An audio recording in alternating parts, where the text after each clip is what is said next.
मोललता, मोलरता, नॉर्मलता, ये तीन पर बहुत ज्यादा सवाल आता है।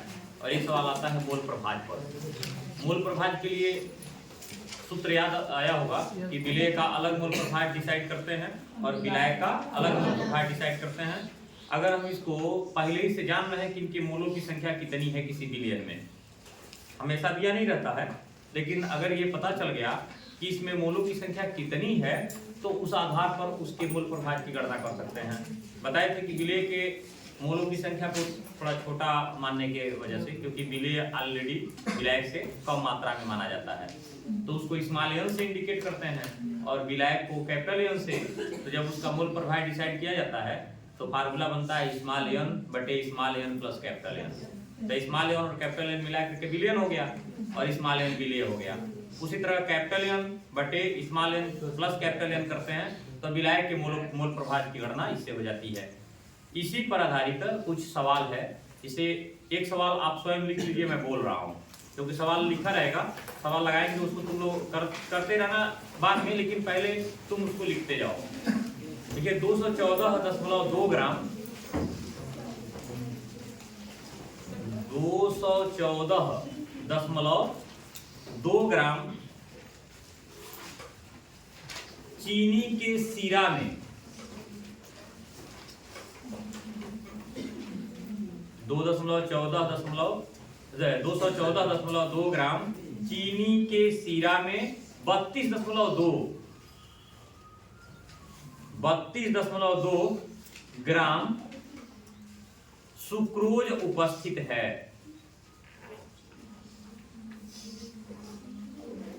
सुक्रोज उपस्थित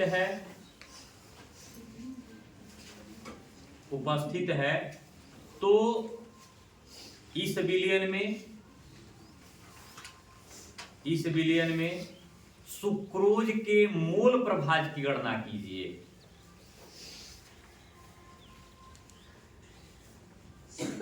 सुक्रोज के मोल प्रभाज की गणना कीजिए।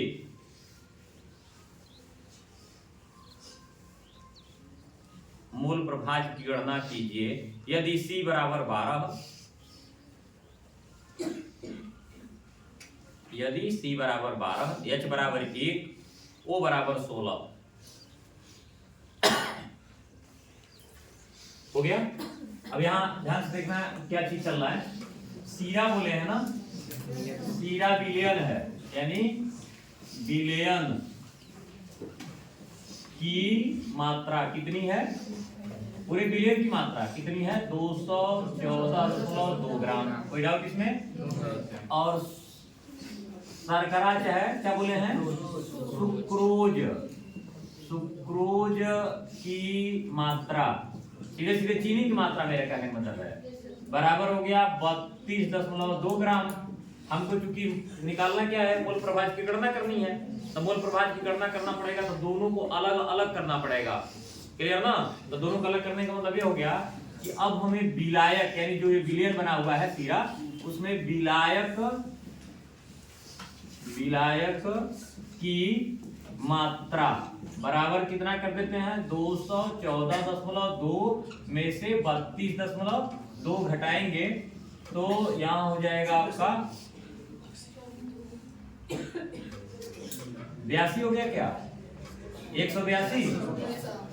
अरे यहाँ 0 हो गया, 4 में से 2 घट गया, 11 में से 3 घट गया 8, और 2 में से 1 हासिल चला गया था, तो 182 ये आपका आ गया इतना ग्राम। ठीक है। हालांकि सीरा जो बना हुआ है और पानी में बना हुआ है, ये भी इंडिकेट किया जाना चाहिए। पानी में बना हुआ है तो आप H2O का अणुभार यही निकाल लो, अणुभार निकालेंगे तो H2O के लिए क्या हो जाएगा 2, 16 के आधार पर ये हो गया 18। विलायक और विलायक अणुभार क्लियर हो गया। अब चलिए सुक्रोज जो आप कहे हैं चीनी, सीधे सीधे चीनी का अणुभार, भार हमें मालूम है, अणुभार चीनी का सूत्र याद आ रहा है ना, C12 H22O11, यानी 12 गुणे 12, 22 गुणे 1 और 11 गुणे 16, 144, 22 और 11 छके 66 6 11 और 6 176 6 4 10 2 12 1 हासिल 7 1 8 2 10 4 14 1 हासिल और 1 2 और 1 यानी 342 यह इसका माना गया। स्मॉल एन निकाल रहे हो, निकालो ना। फार्मूला हम चाहे तो आगे भी जा सकते थे लेकिन यही एन निकाल लेते हैं। स्मॉल डब्ल्यू बटे स्मॉल एम, ठीक है। तो स्मॉल एम मतलब जो चीनी हमने लिया है वो है 32.2 ग्राम और हमारा जो वैल्यू आया है 342। तो 1 शून्य बढ़ा देंगे तो 322 बटे 3420 हो जाएगा।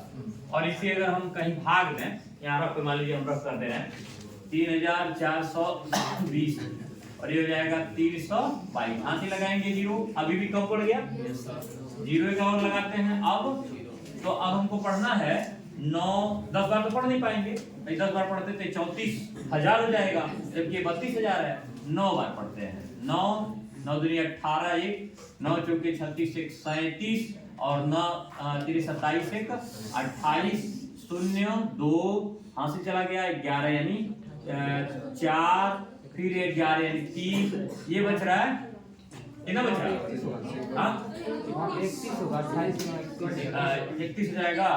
9 3 27 31 हो जाएगा, 31 हो गया तो 0 2 और इतना कितना यहाँ आ गया 4। अब ये कट गया, इतना जितना आना था क्योंकि हासिल उधर चला गया है। 420 हो रहा है।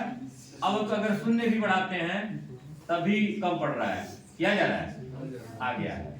मैंने 42 से एक बार में जा सकता है, इतना ही रहने दीजिए। इसकी वैल्यू कर दीजिए 0.091।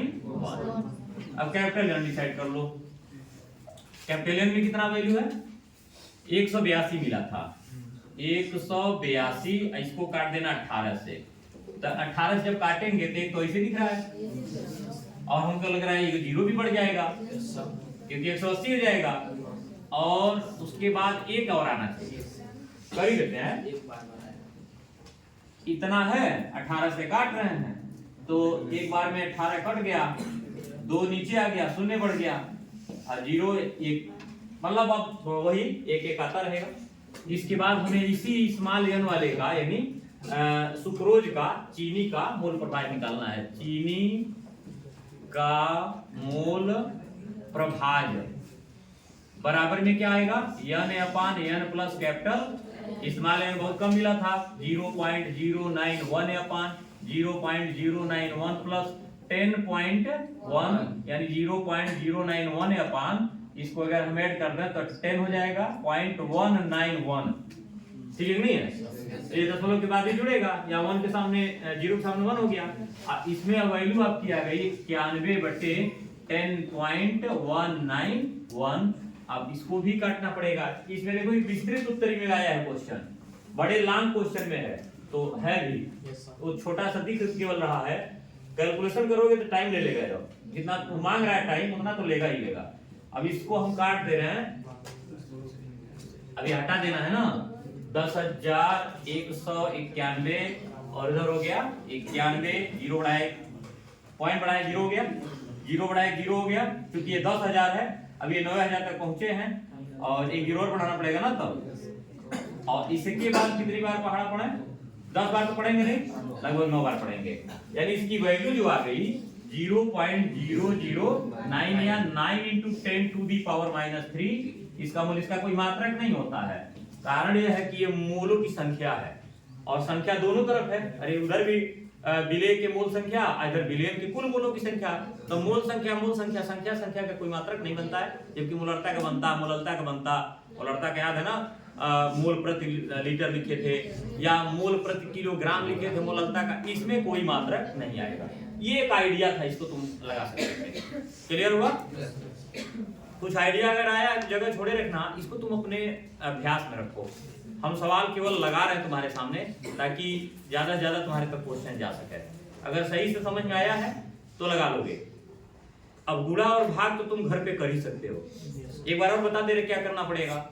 अगर किसी बिलियन में डायरेक्ट विलेय का मात्रा दिया और बिलियन का मात्रा दिया है, विलाय का नहीं दिया है तो विलाय का निकालना पड़ेगा। बिलियन में से विलेय घटा दो जैसे सीरा बोले हैं ना, तो सीरा चीनी और पानी मिला करके सीरा बनता है, ये ना। तो सीरा में से तुमने चीनी निकाल दिया तो पानी ना बचा, तो पानी अलग हो गया, विलायक हो गया वो, और चीनी अलग हो गया, वो विलेय हो गया। तो विलेय अलग, विलायक अलग। अब दोनों का अणुभार निकाल लेना, अणुभार से भाग दे देना। अब भाग देने के बाद मोल संख्या निकल गया, मोल संख्या निकल गया। तो अब दोनों का निकाल सकते थे, खाली हम विलेय का निकलवाए हैं, केवल चीनी का निकलवाए हैं। चाहे होते तो पानी का भी निकलवा देते, और पानी का निकलवाते तो वो थोड़ा सा ज्यादा आता, और दोनों का मिला करके याद है ना मोल प्रभाजों की संख्या कितना होती है, 1 हो जाती है। तो ये तरीका है उसको हल करने का। क्लियर? एक क्वेश्चन और तुम्हारे तक जा रहा है, उसको तुम लोग पहले लिख लो, जगह इसमें छोड़ दो, मैं सवाल केवल बोल दे रहा हूं।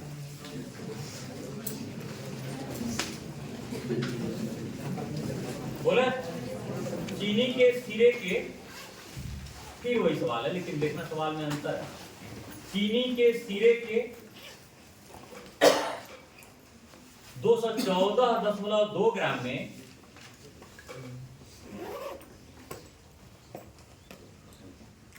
चीनी के सिरे के 214.2 ग्राम में 34.2 ग्राम चीनी है।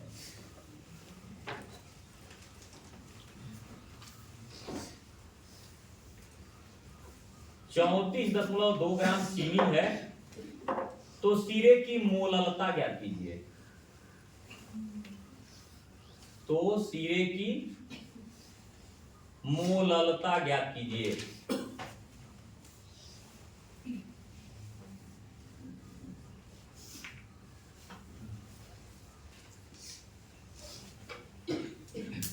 सिरे की मोललता ज्ञात कीजिए। अब इसमें क्या आएगा वो देखो, ज्यादा इसमें भी नहीं है, इसमें बहुत कुछ इसमें कॉमन मिल जाएगा।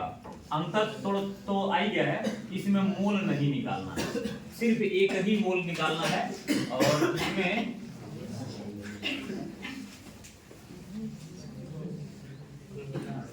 मौसम बदल रहा है ना, खांसी ऑटोमेटिक आएगी। और खांसी तो वैसे भी एग्जाम आता है ना, तो लोगों को खांसी, दमा ये सब पकड़ है।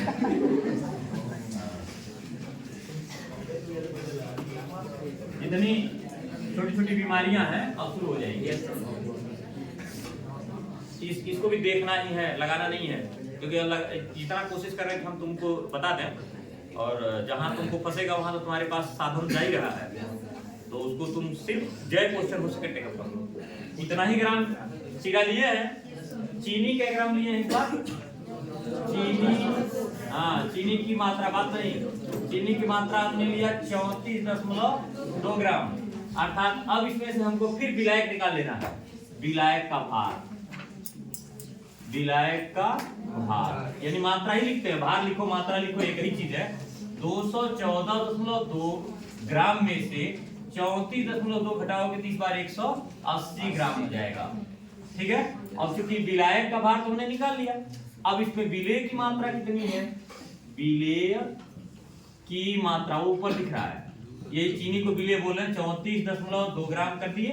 और विलेय जो हमने कहा चीनी, यानी विलेय का आणविक द्रव्यमान चाहे अणुभार, विलेय का अणुभार कर लो।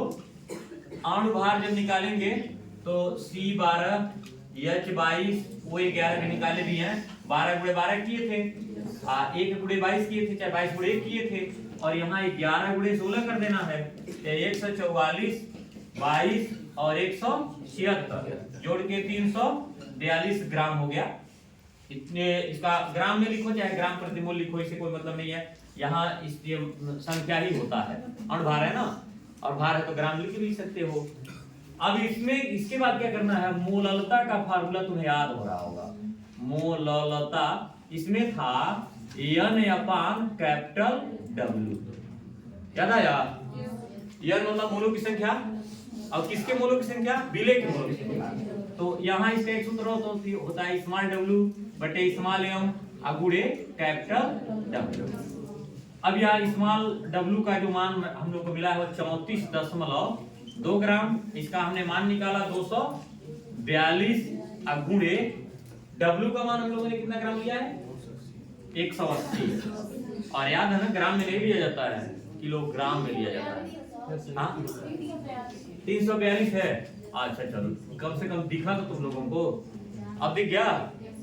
और वह 180 भी सही है नहीं है।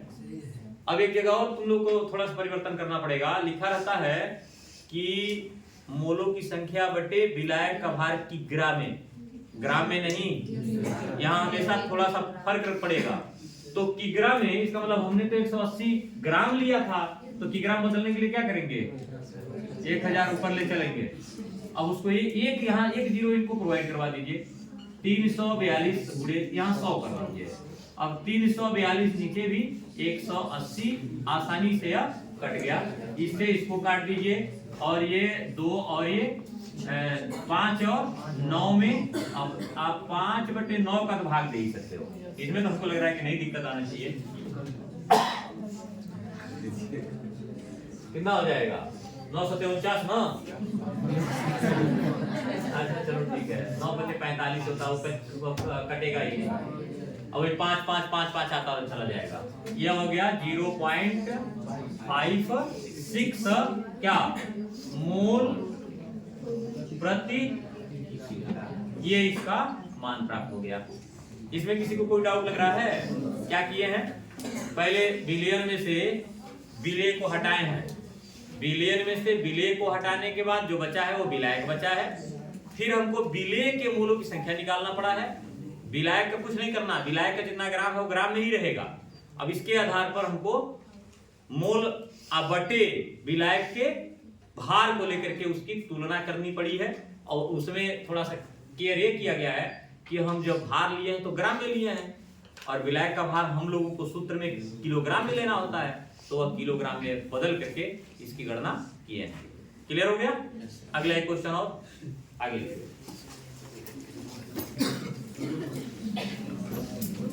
एथिलीन ग्लाइकॉल के, सब 2019 और ये अब जो बोल रहे हैं 2020 का सवाल है। एथिलीन ग्लाइकॉल सूत्र वहीं लिख लो, भुला जाओगे। C2H6O2 C2H6O2 के मोल प्रभाज की गणना कीजिए, के मोल प्रभाज की गणना कीजिए यदि बिलियन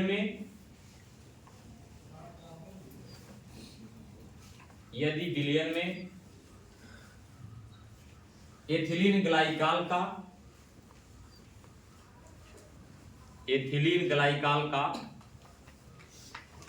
20% उपस्थित है। एथिलीन ग्लाइकॉल का 20% मात्रा उपस्थित है।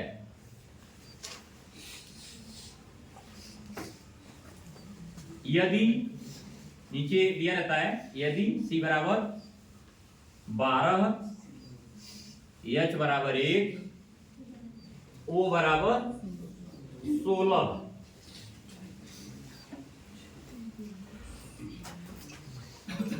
ठीक है।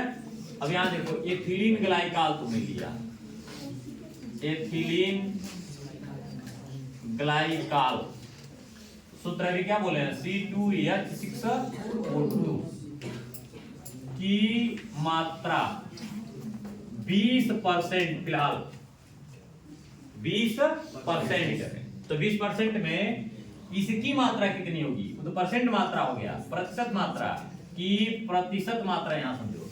यानी अब C2H6O2 की सिर्फ मात्रा मैं कहूं तो हो जाएगा 20 ग्राम। नहीं, अब बिलियन की मात्रा 100 ग्राम।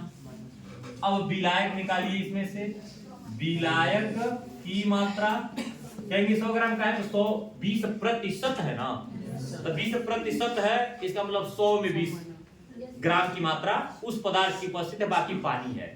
तो विलायक की मात्रा हो गई आपकी 100 में से 20 घटाएंगे तो 80 ग्राम की मात्रा विलायक की हो गई। दोनों की मात्रा लगभग निकल गया है, इसकी भी मात्रा और इसकी भी मात्रा। अब दोनों का अनुभाग निकालना पड़ेगा, क्योंकि मोल प्रभाज में अभी पहला सवाल जो बताए थे उसमें मोल प्रभाज निकालने के लिए क्या किए हैं, उसका अनुभाग डिसाइड किए थे। तो पहले आइए C2H6O2 का अणुभार निकालिए, का अणुभार, और इसमें आपका बना C2H6O2 अर्थात 2 गुणे 12, 6 गुणे 1 और 6 गुणे 16। क्या हुआ? अच्छा O2 है। चलो अब दिख गया, चलो दिख रहा है, बड़ी अच्छी बात है। 12 दूनी 6 कहते 61 ना, अच्छा 6 होगा। 16 दूनी सही लिखे है ना? अच्छा चलिए अब 32 हो गया। जोड़ेंगे तो ये तो इसे ही 30 हो गया। अब 30 30 60 तो 62। इसका एथिलीन ग्लाइकॉल का, अब पानी का सबको पता हो गया है। H2O का अणुभार ये डायरेक्ट में 18 लिख रहा हूं। एक बार इसमें यह निकालना है, यहाँ चमक नहीं रहा है, यह निकालना है तो हो जाएगा स्मॉल W बटे कैपिटल, स्मॉल W बटे स्मॉल एम, अर्थात स्मॉल W में हमको मिला कितना? 20 मिला है। 20 बटे कितना? 62। काट के छोटा करें कि रहने दे ऐसे ही?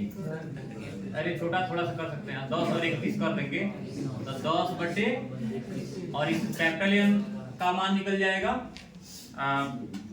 कैपिटल W बटे कैपिटल एम, अर्थात कैपिटल W का मान आपका आया 80 बटे 18, तो ये हो जाएगा 40 बटे 9। ठीक है ना? इतना होने के बाद बाकी तुम्हारे हाथ में है, क्योंकि यही सवाल इसमें लगता है, वो है n बराबर माने मोल प्रभाज बराबर मोल प्रभाज। यह मोल प्रभाज किसका डिसाइड कर रहा है? विलेय का, क्योंकि कहा एथिलीन ग्लाइकॉल का झूठ नहीं निकालना है, एक ही निकालना है। Small n plus capital N, small n का मात्रा उसमें मान कितना निकाले? 10 बटे 31। पूरे का बटा कर देंगे, 10 बटे 31 प्लस 40 बटे 9, तो 10 बटे 31 ऐसे रहने दीजिए। इसके बटे में और बराबर करना पड़ेगा, तो हो जाएगा आपका 90। इसका 40 में 31 का गुणा करेंगे तो 0 हो जाएगा। 4 1 4 4 3 12, 31 में 9 का गुणा करना पड़ेगा। 9 1 9 9 3 27। अब इसके बाद जोड़ देंगे 10 बटे 31 गुणे इसको ऊपर कर दीजिए, 2 7 9 ऊपर चला गया। इसको जोड़ेंगे तो हो जाएगा 0 9 4 13 3 माने 1330, यानी यहाँ आपका बना 2 7 9 एक 0 बढ़ाते हैं, इसमें 31 का गुणा करते हैं, यही ना? 31 का गुणा करेंगे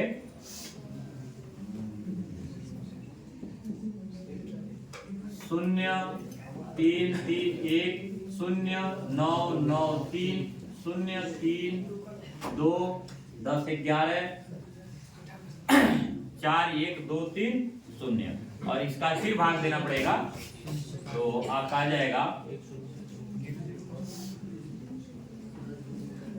ये। इसलिए मैं मोबाइल से नहीं कर रहा हूं ताकि तुम्हारे मन में ना आए कि हाँ मोबाइल मिल जाएगा हम कर लेंगे। ये आपका बन रहा है 41,230 और इसका बन रहा है 53,000। एक दशमलव लगाएंगे अब 27,000 हो गया, और एक शून्य और लगा देंगे तो कितना हो गया? 2 लाख। अब पहाड़ा पढ़ेंगे 6 बार तो पढ़ ही सकते हैं। 0 हो गया,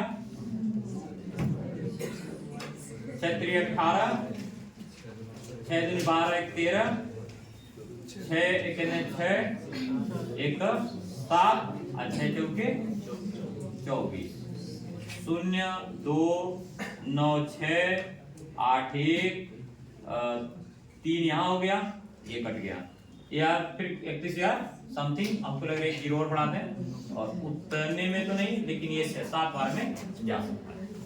ये आ गया आपका 0.067 लगभग है यार आंसर, अप्रॉक्स है। इसकी गणना देखोगे कहीं छूट रहा है, लग रहा है कि कैलकुलेशन में कहीं गलत होगा, तो ये काम तुम खुद करोगे, इत्मीनान से ना तुमको मिल जाएगा। अब हम जल्दी से अगर कर रहे हैं कहीं, हो सकता है कि कहीं मिस किया हो, इसे बहुत तेजी से हल करने के बाद हमको थोड़ा लापरवाही है ना हमारी, हमको ये बोर्ड का एग्जाम में हमें पैसा उसमें नंबर नहीं मिलना है, यहाँ हमको ऑटोमेटिक कर रहे हैं। तुम जब जाके इसको इत्मीनान से करोगे तो हो सकता है एक आध जगह जहां तुमको लेफ्ट दिख रहा है वो पूरा हो जाएगा। क्लियर हो गया? एक सवाल और है।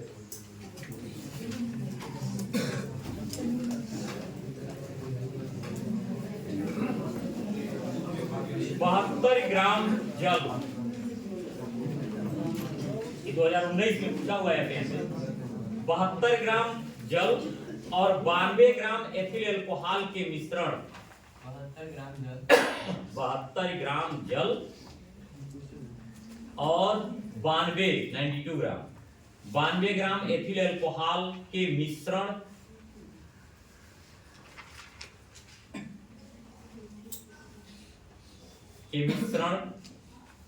में दोनों के मोल प्रभाज की गणना कीजिए।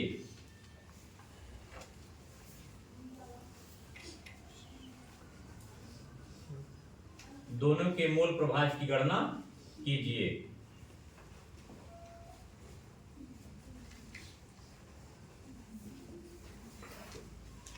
हो गया?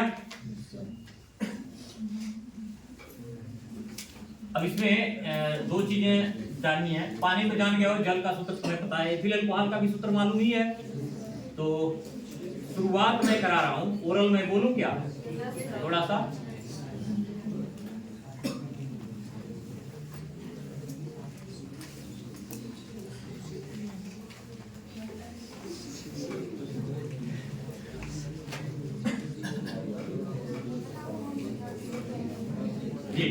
इस बार तुमसे मैं हेल्प ले रहा हूं, मतलब तुम ही लगा रहे हो। एथिल अल्कोहल का सूत्र मालूम ही है, बात न करो। एथिल अल्कोहल C2H5 अर्थात 12 गुणे 2 कर दें, और इसको बीच में कर लो, 6 गुणे 1 कर लो, अब प्लस यहाँ हो जाएगा 16 है के लिए। C2H6O इसका अणु सूत्र होता है, वो तो संरचना सूत्र में जब लाते हैं हम लोग तो उसका OH क्रियात्मक समूह दिखा देते हैं। नहीं तो C2H6O लिखेंगे ना तो वो ईथर भी हो जाएगा, ये भी जान जाओ। ईथर का भी अणु सूत्र वही होता है C2H6O। तो आप बताओ ईथर भी नहीं पता चलेगा, एथिल अल्कोहल भी नहीं पता चलेगा। तो यहाँ एथिल अल्कोहल कहाँ है, इसलिए हमने इस तरह लिखा है, लेकिन अणु सूत्र निकालेंगे तो ऐसे निकाल लेंगे। यहाँ हो गया 12 दूनी 24, 6 और 16 जोड़ेंगे तो आपका हो जाएगा 46। एथिल अल्कोहल का अणु भार हो गया, यहाँ सीधे यहाँ लिखते हैं अणु भार। और मात्रा कितना बोले हैं एथिल अल्कोहल का? C2H5OH की मात्रा बात ना करो, 92 ग्राम बोले हैं। H2O की मात्रा 72 ग्राम बोले हैं, और H2O का अणु भार हो गया 18। N बराबर स्मॉल n एथिल अल्कोहल है, ध्यान देना, क्योंकि अल्कोहल पानी में घुलता है ना कि पानी अल्कोहल में घुलता है, क्योंकि दोनों तुमको याद आएगा कि दोनों तो पानी की तरह होता है। अब किसको विलेय माने किसको विलायक माने, तो कंफर्म है कि पानी में ही अल्कोहल को डाला जाता है। पानी की तुलना में अल्कोहल थोड़ा गाढ़ा जरूर होता है। तो इसका यह जब निकालेंगे तो एथिल अल्कोहल का निकालेंगे, 16 हुआ भार 92/46। 46 गुना होता है क्या? हमको लग रहा है 2 बार में तो घट जाएगा। कैपिटल एन जो है वह किसका होगा? जल का हो जाएगा, वो होता है 72/18। तो 18 का 18 चौके 4 बार में निकल गया। अब आपको निकालना है दोनों का, यानी एथिल अल्कोहल, बात ना करो, एथिल अल्कोहल का मोल प्रभाज N/N प्लस कैपिटल N। तो यहाँ मिला है हमको 2/2-4 अर्थात 2/6 अर्थात 1/3 अर्थात 0.33 अप्रॉक्स। और जल का मोल प्रभाज capital N small n plus capital N अर्थात 4/2-4 अर्थात 4/6। इसको जब काटेंगे तो 0.67। अरे 4 है, 6 बार में 36 हो गया, फिर 4, अब 6 बार में तो जब 6 को हटाते हैं तो एक अंक बढ़ा लेते हैं। तो यहाँ हम दोनों का मान मिल गया। अब याद करो, मैं उस दिन जांच करने को कहा था, मैंने टोटल मोल संख्या जो दोनों निकालते हैं, यानी विलयन का मोल संख्या, विलयन का